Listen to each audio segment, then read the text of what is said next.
Friends, எல்லாம் எப்படி இருக்கீங்க? நல்லா இருக்கீங்களா ஃப்ரெண்ட்ஸ்? இன்றைக்கி வந்து பார்த்திங்கன்னா சனிக்கிழமை காலையிலங்க. தூங்கி எந்திரிச்சோடனே வாசல்லாம் கூட்டி சாணியெல்லாம் தெளிச்சிட்டு இன்றைக்கி வந்து சனிக்கிழமை அப்படிங்கிறதுனால தலைக்கு குளிச்சாச்சு. வேலையெல்லாம் ஸ்டார்ட் பண்ணுறதுக்கு முன்னாடி பார்த்திங்கன்னா தசாங்கம் பற்ற வச்சுட்டு நான் வேலை செஞ்சேன் அப்படின்னா என் மைண்ட் வந்து ரிலாக்ஸாக இருக்கும். மேக்ஸிமம் வந்து பார்த்திங்கன்னா வாரத்தில் ஒரு 4 நாளாவது இந்த வீட்டில் வந்து நான் தசாங்கம் வந்து பற்ற வச்சுருவேங்க. அந்த வாசனை ரொம்ப நல்லாயிருக்கும். ஒரு கோயிலில் இருக்கிற மாதிரி ஒரு ஃபீல் கிடைக்குங்க. காலையிலே தசாங்கம் பற்ற வச்சுட்டு சமைக்க ஆரம்பித்தாச்சு. இன்றைக்கி சமையல் வந்து பார்த்திங்கன்னா வெஜ்ஜு பிரியாணிங்க. குழந்தைங்களுக்கெல்லாம் பார்த்திங்கன்னா தொடர்ந்து ஒரு 4 நாள் லீவ் விட்டுட்டாங்க. தைப்பூசம், அதுக்கப்புறம் குடியரசு தின விழா, சனி ஞாயிறு அப்படி தொடர்ந்து வந்ததுனால 4 நாள் லீவ் விட்டுட்டாங்கங்க.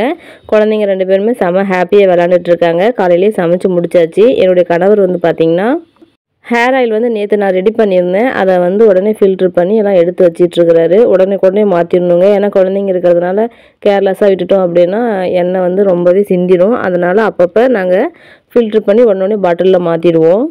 ஹேர் ஆயிலுக்குமே வந்து பார்த்திங்கன்னா உங்கள்கிட்ட நல்ல வரவேற்பு கிடைக்கிது. நிறைய பேர் ஹேர் ஆயில் வாங்கிட்டு யூஸ் பண்ணிவிட்டு ரொம்பவே சூப்பராக இருக்குன்னு சொல்லியிருக்கீங்க. அதனாலே நாங்கள் இன்னும் கொஞ்சம் ரெடி பண்ணிகிட்டே தாங்க இருக்கோம். நிறைய பேர் சீக்கிரம் ரெடி பண்ணி கொடுங்கன்னு சொல்லி கேட்டுட்ருக்கீங்க. அதுவும் நான் முயற்சி பண்ணிட்டு தான் இருக்கேன். வீட்டில் நிறைய ஒர்க் இருக்கிறதுனால என்னால் இப்போ பண்ண முடியல. கண்டிப்பாக அதை நான் எப்படி பண்ணுறேன் அப்படிங்கிறத நான் வீடியோலையும் சொல்லிடுறேன். அதுக்கப்புறம் வீட்டில் கொஞ்சம் க்ளீனிங் ஒர்க் இருந்துச்சு. சரின்ட்டு அதையும் நான் க்ளீன் பண்ணி முடிச்சிட்டாங்க. நிறைய பேர் வந்துட்டு ஹேரை வந்துட்டு நீங்கள் எப்படி வந்து பராமரிக்கிறீங்க அப்படின்ற மாதிரி கேட்டிருந்தாங்க. வாரத்தில் 4 நாள் இல்லைனா 5 நாள் வந்து தலைக்கு எண்ணெய் வச்சுருவேங்க. வாரத்தில் 2 நாள் மட்டும்தான் தலைக்கு வந்து குளிப்பேன். தலை குளிக்கிறதுக்கு முன்னாடி கூடமே பார்த்தீங்கன்னா லைட்டாக தலையில் எண்ணெய் இருக்கிற மாதிரி தான் பார்த்துக்குவேன். ஏன்னா நம்ம ஹேர் வந்து ட்ரையாக இருக்கும் போது ஷாம்பு போட்டு நம்ம ஹேர் வாஷ் பண்ணோம் அப்படின்னா தலையில் வந்து நிறைய வந்து முடி கொட்டுறது, அதுக்கப்புறம் டேண்ட்ரஃபு, அதுக்கப்புறம் ஹேர் ஃபால்லாம் அதிகமாகுது. சிக்குமே உடைக்க முடியலங்க. நீங்கள் வந்து தலைக்கு குளிக்கிறீங்க அப்படின்னா அதுக்கு முன்னாடியே தலையில் வந்து கொஞ்சம் எண்ணெய் இருக்கிற மாதிரி பார்த்துக்கோங்க. அப்படி நீங்கள் தலைக்கு லைட்டாக எண்ணெய் வச்சுட்டு மசாஜ் பண்ணிவிட்டு கூட குளிச்சிக்கலாம். அதுக்காக வந்து தலைக்கு குளிக்கிறதுக்கு முன்னாடி தான் எண்ணெய் வைக்கணுங்கிறது இல்லை. மேக்ஸிமம் இப்போ இருக்கிற பெண்கள் யாருமே வந்து பார்த்திங்கன்னா வாரத்தில் 4 நாள் கூட தலைக்கு எண்ணெய் வைக்கிறதில்ல. அதுவும் சுத்தமாக காலேஜ் போகிற பொண்ணுங்கலாம் பார்த்திங்கன்னா வாரத்தில் 1 நாள் கூட தலைக்கு எண்ணெய் வைக்கிறதே இல்லைங்க. அப்படிலாம் பண்ணக்கூடாதுங்க. வாரத்தில் ஒரு 3 நாள் 4 நாளாவது தலைக்கு எண்ணெய் வச்சுக்கிற பழக்கத்தை கண்டிப்பாக கொண்டு வரணும். தலைக்கு எண்ணெய் வைக்கிறதுனால நம்ம முடிக்கும் நல்லதுங்க, நம்ம ஹெல்த்துக்கும் நல்லதுங்க. நான் வந்து அப்படி தான் மெயின்டைன் பண்ணிகிட்ருக்கேன்.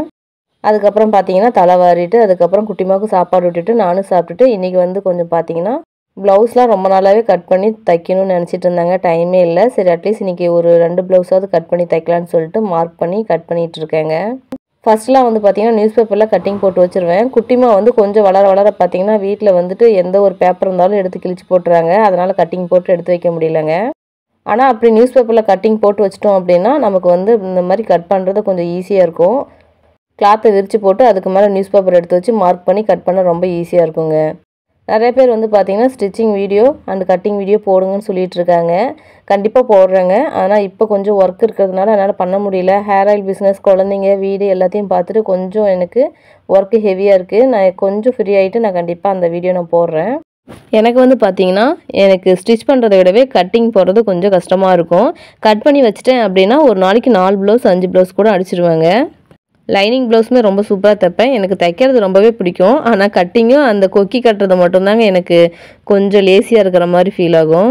இப்போ தாங்க கொஞ்ச நாளாக நான் வந்து ஸ்டிச் பண்ணுறதில்ல. அந்த பேக் பெயின் வந்து ரொம்ப அதிகமாக இருக்குது. ஆல்ரெடியும் நான் சொல்லியிருக்கேன். எனக்கு வந்து 3 சிசேரியன் அப்படிங்க சொல்லியிருக்கேன் உங்ககிட்ட.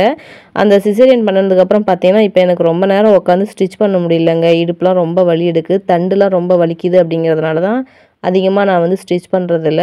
அதுக்கு முன்னாடி வந்து பார்த்திங்கன்னா ஊரில் இருக்கிறவங்க எல்லாத்துக்குமே தைச்சி கொடுத்துட்டு தான் இருந்தேன். பெண்கள்லாம் வந்து பார்த்திங்கன்னா அவங்கவுங்க வெளியில் வாங்கி தைக்கல அப்படின்னாலும் அவங்க வீட்டு தேவைக்காவது கண்டிப்பாக வந்து டைலரிங் கற்றுக்கணுங்க. ஒரு ப்ளவுஸ் வந்து பார்த்திங்கன்னா நார்மல் ப்ளவுஸே வந்து தைக்கூலி 100 ரூபா வாங்குறாங்க வெளியில். அதுக்கப்புறம் பார்த்திங்கன்னா லைனிங் போட்டு தைக்கிறோம் அப்படின்னா 260 ரூபா, டிசைனோடு போட்டுறோம் அப்படின்னா 300 ரூபா வாங்குறாங்கங்க. கண்டிப்பாக அவங்கவுங்க ட்ரெஸ் தைக்கிற அளவுக்காவது இருந்தோம் அப்படின்னா நம்மளுடைய ப்ளவுஸை நம்ம வெளியில் கொடுக்காம நாம் தைச்சிக்கலாங்க. ஸ்டிச் பண்ணும்போது பார்த்தீங்கன்னா இந்த ஜாயிண்டிங்லாம் கரெக்டாக வந்தாவே நமக்கு ப்ளவுஸ் வந்து சூப்பராக கரெக்டாக செட் ஆகிடுங்க. நான் வெளியில் தைச்சி கொடுக்குறேன் அப்படின்னா என் முன்னாடி போட்டு பார்த்துட்டு அவங்க கரெக்டாக இருக்குதுன்னு சொன்னால் மட்டும்தான் எனக்கு மனசு திருப்தியாக இருக்கும். நிறைய பேர் வந்து தைச்சாங்க அப்படின்னா நான் போட்டு பார்த்துட்டு கரெக்ஷன் எதுவும் இருக்கான்னு பார்த்துட்டு தான் அவங்களுக்கு செக் பண்ணி பார்த்துட்டு அனுப்பிவிடுவேன். வாங்குகிற காசுக்கு கரெக்டாக இருக்கணும், கரெக்டாக நம்ம தைச்சி தரணும் அப்படின்னு நினைப்பேன். ஏதாவது ஃபால்ட்டாக இருந்துச்சுன்னா கண்டிப்பாக எனக்கு காசு வாங்க ரொம்ப கஷ்டமாக இருக்கும். அதனாலேயே நான் வந்து எந்த கரெக்ஷனாக இருந்தாலும் பண்ணி கொடுத்துருவேங்க. இதுலேயும் நல்ல வருமானங்க. நான் தைக்க ஆரம்பித்தேன் அப்படின்னா லைனிங் ப்ளவுஸே வந்து பார்த்திங்கன்னா ஒரு நாளைக்கு 4 தைச்சிடுவேன். வீட்டு வேலைலாம் முடிச்சுட்டு குழந்தைங்களாம் ஸ்கூல் அனுப்பிவிட்டு 4 ப்ளவுஸ் கட் பண்ணி எடுத்து தைச்சி முடிச்சிடுவேங்க. அப்புறம் ஈவினிங் டைமில் ஒர்க்கும் முடிச்சுட்டு அதுக்கு வந்து கொக்கிங் கட்டி முடிச்சிடுவேன். பேக் பெயின் தான் கொஞ்சம் அதிகமாக இருக்குங்க. இருந்தாலும் பார்த்திங்கன்னா நல்ல ஒரு வருமானம் தான். என்னால் என்னென்ன முடியுமோ அத்தனையும் நான் கற்று வச்சுக்குவேங்க. இது வந்து பார்த்திங்கன்னா இந்த ப்ளவுஸ் நான் தான் தைச்சேன். எனக்கு ப்ளவுஸ் தைக்க ஆரம்பித்தேன் எனக்கு 10 வருஷம் ஆயிடுச்சு. மேரேஜ் ஆன புதுசில் வெளியில் கொடுத்து தைச்சிட்டு இருந்தேங்க. டைலரிங் கற்றுக்கிட்டதுக்கப்புறம் ஒரே ஒரு ப்ளவுஸு கூட நான் வெளியில் கொடுத்து தைச்சது இல்லைங்க. இன்றைக்கி கட்டிங் போட்ட ஒரு ப்ளவுஸை மட்டும் தைச்சிட்டு இன்னொரு ப்ளவுஸ் வந்து அளவுக்காக இருக்கட்டும் அப்படின்னு சொல்லி விட்டுட்டு அதுக்கப்புறம் 2 சாரீ வந்து ஓரடிக்காமல் இருந்துச்சு. சரி அதுவும் அடிச்சிடலான்னு சொல்லிட்டு அடித்து எடுத்து வச்சிட்டாங்க. அப்புறம் ஈவினிங் போல் ஆயிடுச்சு. கால் கொலுசு வந்து பார்த்திங்கன்னா குட்டி மாவது வந்துட்டு கொஞ்சம் தளர்ந்து போச்சு. எனது வந்து கொஞ்சம் வந்துருச்சிங்க. அதனால் அதை மாற்றலான்னு சொல்லிவிட்டு நாங்கள் ரெகுலராக எடுக்கிற அண்ணா வந்து வர சொல்லியிருந்தோம். அவர் வந்து பார்த்திங்கன்னா நம்ம என்ன கலெக்ஷன் கேட்குறாரோ அவர் வீட்டிலே கொண்டு வந்து கொடுத்துருவாரு. இவர்கிட்ட கலெக்ஷன்லாம் ரொம்பவே நல்லா இருக்குங்க.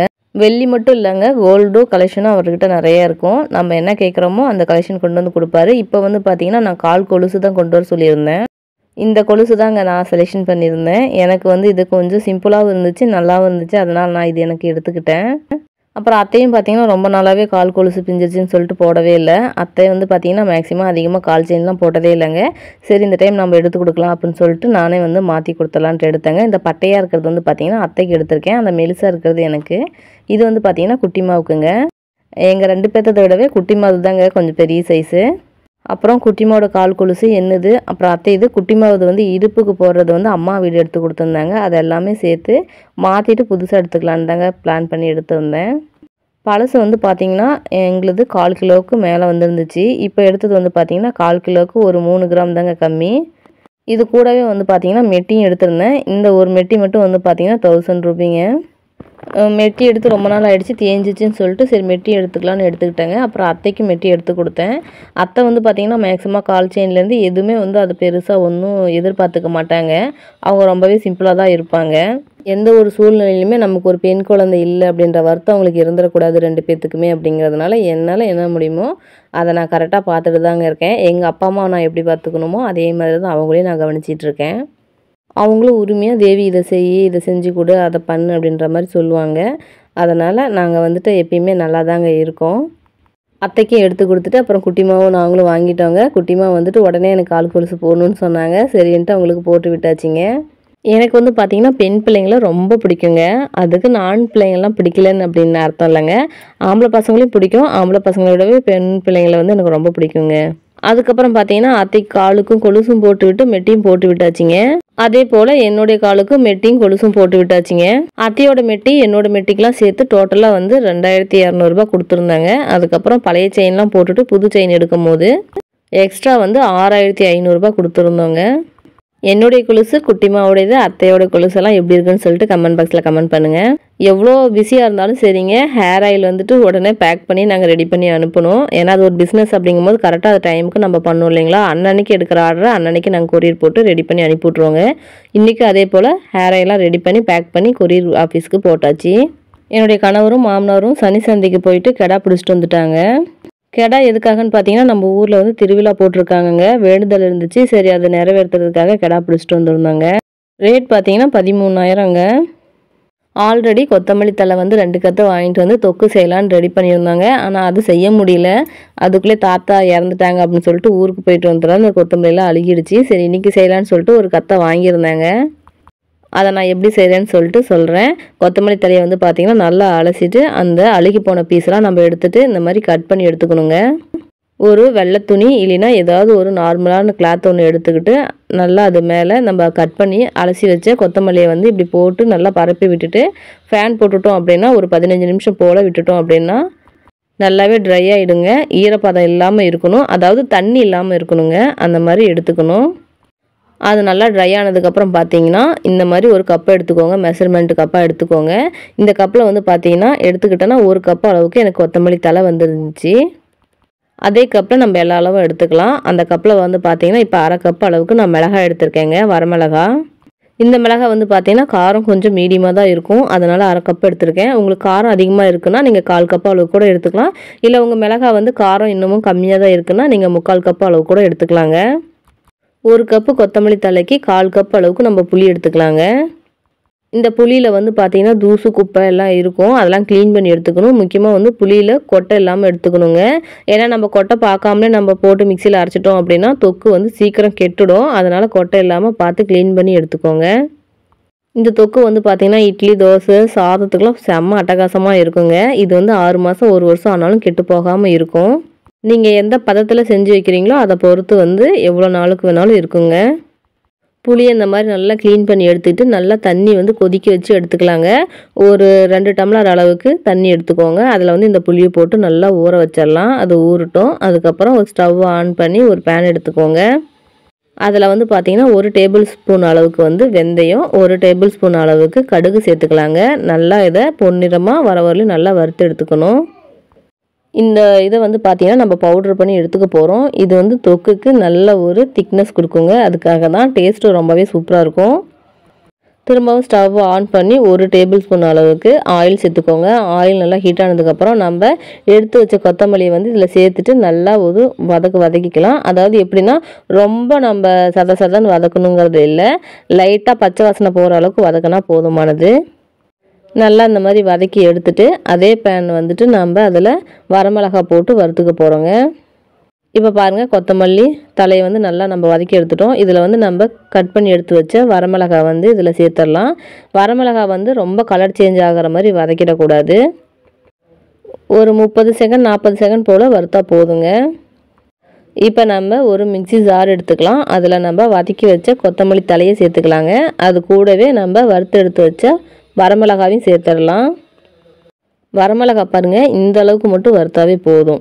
இப்போ இந்த மிக்ஸி ஜாரில் வரமிளகா, கொத்தமல்லி தலை சேர்த்துட்டு ஒரே ஒரு டீஸ்பூன் அளவுக்கு தூளுப்பு எடுத்துக்கிறாங்க. அதை சேர்த்துட்டு 1/2 டீஸ்பூன் அளவுக்கு மஞ்சள் தூள் சேர்த்துக்கலாம். இது கூடவே பார்த்தீங்கன்னா நம்ம ஊற வச்ச புளி, அதாவது சுடுதண்ணியில் ஊற வச்ச புளியை வந்து இதில் நம்ம சேர்த்துக்க போகிறோம்.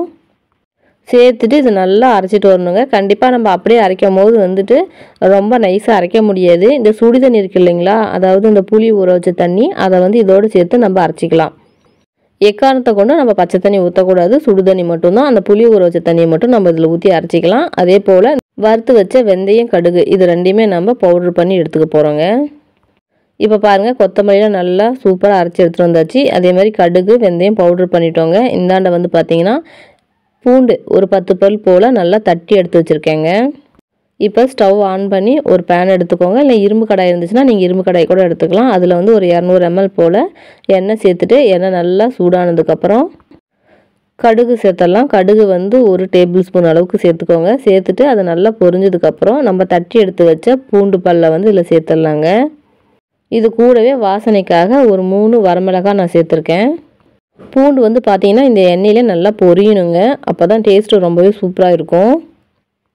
பூண்டு நல்லா இதில் பொரிஞ்சதுக்கப்புறம் பார்த்திங்கன்னா கொஞ்சமாக வாசனைக்காக பெருங்காயத்தூள் சேர்த்துக்கிறோம். பெருங்காயம் வந்துட்டு உங்களுக்கு எந்த அளவுக்கு பிடிக்குமோ அந்த அளவுக்கு சேர்த்துக்கலாம். ஒரு சில பேர்த்துக்கு வந்து பெருங்காயம் வந்து வாசனை பிடிக்காது, அதனால் கொஞ்சமாக கூட சேர்த்துக்கலாம். நான் வந்து 1 ஸ்பூன் அளவுக்கு சேர்த்துருக்கேங்க. அது கூடவே வந்து பார்த்திங்கன்னா நம்ம அரைச்சி எடுத்து வச்ச வெந்தய கடுகு பவுட்ரு வந்து நம்ம இதில் சேர்த்துக்கலாங்க.